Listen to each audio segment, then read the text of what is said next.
Magandang hapon po sa ating mga katotong tagapakinig.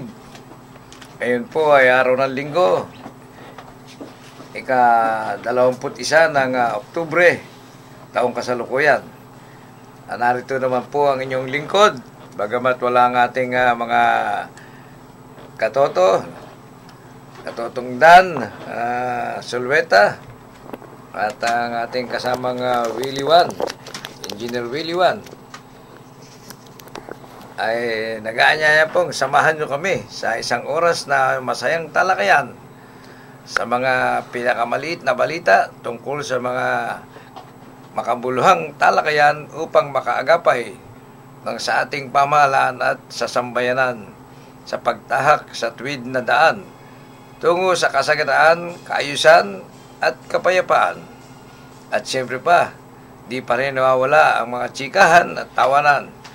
Dito lang po sa inyong paboritong radio station, DWAD 1098 kHz. Kami po ay miyembro ng kapisanan ng mga broadcaster sa Pilipinas.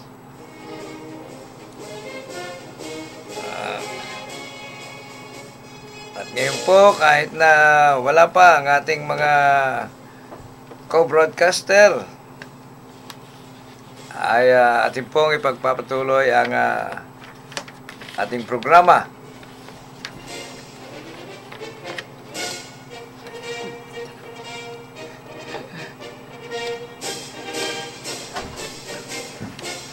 At sa wakas, andito na po ang ating isang co-broadcaster at tinihingal pa. Ila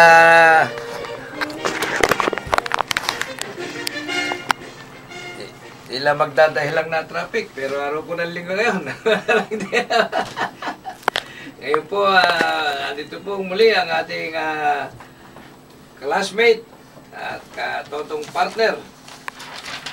Ito po ang ating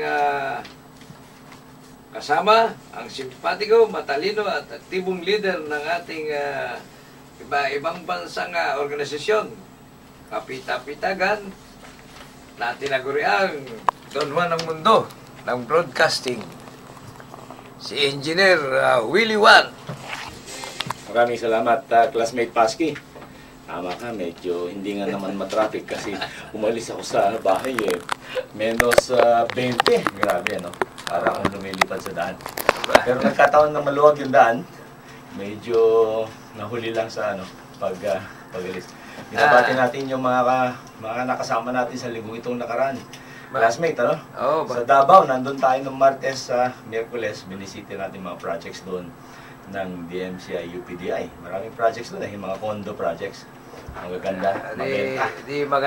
Maganda dating ng anak buhay, katoto. Classmate. Salamat sa Diyos. Praise God, classmate. At awa ng Diyos, hindi tayo nawawalan.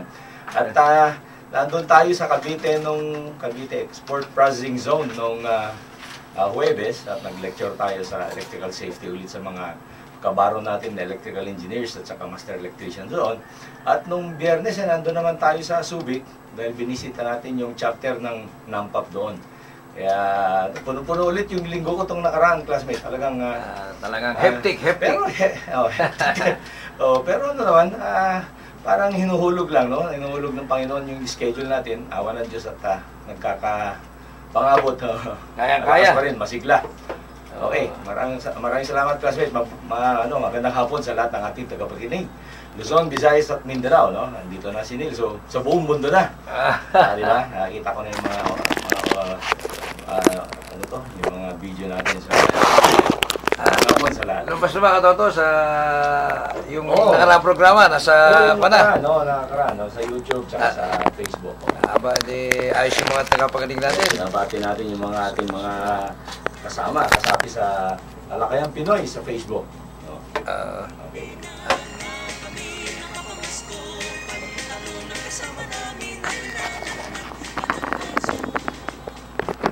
At ngayon mga katoto, subaybayan din po ninyo kami sa internet. Katulad ng sinabi ni classmate, nung nakaraang linggo, nakalampas na po sa YouTube at sa internet or Facebook. ang ating nakaralipas na programa.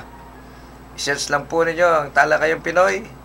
At presto, bukod sa napapanood na nyo kung gaano kami magkagandang lalaki, ay add nyo rin po kami sa inyong mga Facebook. Ang aming Facebook account ay Dan Solveta Talakayang Pinoy. Meron din po kaming group Facebook account ng Talakayang Pinoy na ngayon po ay may mahigit na 7,000 followers sa buong mundo. Mag-biyembo na rin po kayo mga katoto. At dyan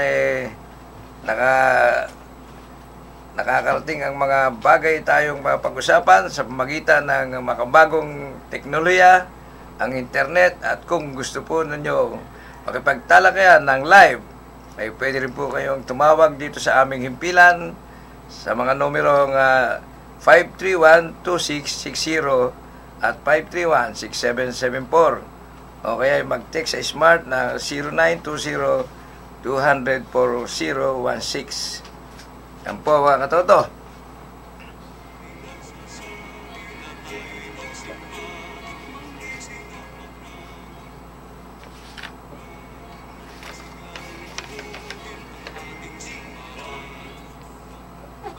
Classmate, mga babatiin natin dyan, yung mga... Oo, classmate. Hindi ko makalimutan, siyempre kahapon, nagdaos ang Pugadlawin Philippines ng Sports Fest for so many years. No? Yung huli namin Fun Fest for Sports Fest, yan nung pang mga early 2000s, no? Sa Subic. Ngayon, kahapon, ginanap sa AD Center, sa bowling center. Meron na palaro sa duckpin bowling, sa billiards, at saka sa darts, meron ding chess, at meron ding video cake contest. Nagkaroon din ng tatuan sa beer drinking, no? Doon sa chess, classmate, naging second runner-up ako, no? So, meron akong trophy. Hindi, yan na nga ba sinasabi ko. Magaling si Lawin, peacekeeper ng Fairview, Pugadlawin Fairview. Siya ang champion namin sa chess. At binabati natin yung mga committee, no, ng event nito, kasama si Lawin Hayes, chairman ng fellowship committee, kasama of course yung pangulo ng Pugadlawin Quirino, si Lawin Grand, at saka lahat ng kasapi, no. Hindi ko na maaaring masabi lahat, pero panguluhan si Lawin Galactica, si Lawin Tamaraw, Lawin McKinley, Lawin Eisenhower, Lawin Macapagal, yun. At of course yung aming secretariat, si Miss Daisy at saka si Miss Junie.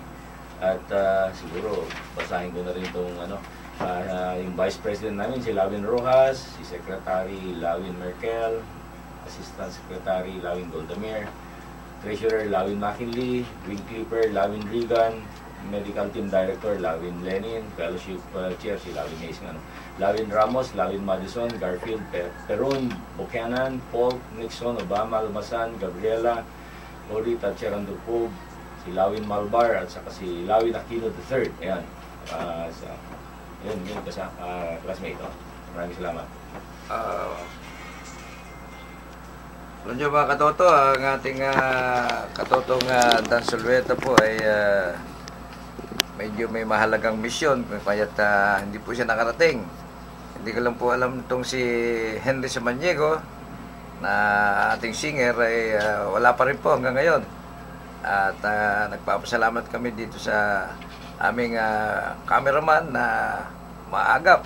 30 minutes pa lang ang programa ay nandito na. Ito po ay si Neil Maglas, ang aming dakilang cameraman. Pati nga naman,